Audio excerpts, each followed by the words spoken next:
Hello, my name is Samir. Okay, as I came as a tour guide in Sudan. Almost like 5 or 6 hour drive from Khartoum to here. We left Khartoum in the morning, and we are in Nuri right now, which is one of the very important archaeological sites in Sudan. It is famous for pyramids, and there is something which is most of the people, they don't know about that there is pyramids in Sudan. So welcome to the pyramids. Everything's saying that pyramids only exist in Egypt, but in Sudan they have more pyramids than in Egypt.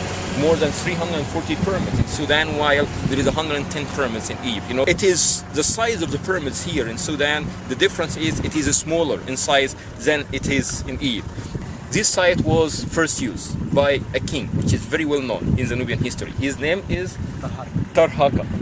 Tarhaka. That's how the locals call him. Tarhaka. That's how the locals name him. You know, it is. You know, myself, I think that it is. That's more than the accurate name, because if the locals here, they kept this tradition for thousands of years, saying him Tarhaka. That's most probably his name is pronounced right, but the Western, they called him Taharka. He might be corrupted, the name corrupted like many other of the ancient Egyptian names. So Taharka, he is one of the very famous kings of the 25th dynasty, which is the most known dynasty when it comes to the Sudanese history, which is a dynasty which is a big proud of the Nubian Sudanese history because they are overtaking Egypt.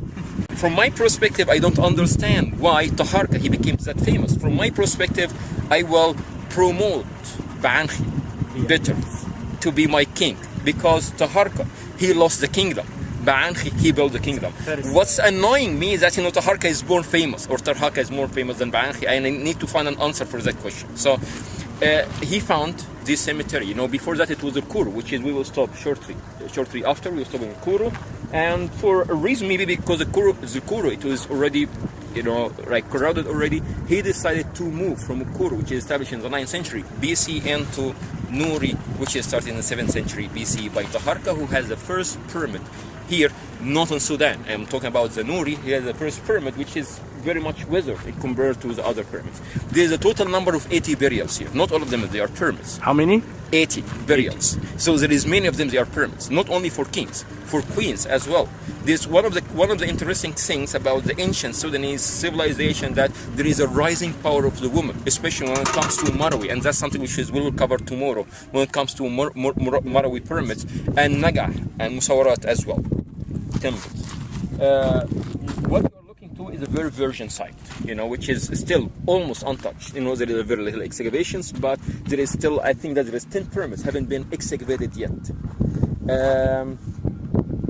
The pyramids is smaller, is steep as well, and they are aligned together. It seems that in a certain line, and the burials was held here in chambers, mummified, in coffins, with gold jewelry, and with a simple funeral artifacts. Does that remind you of something?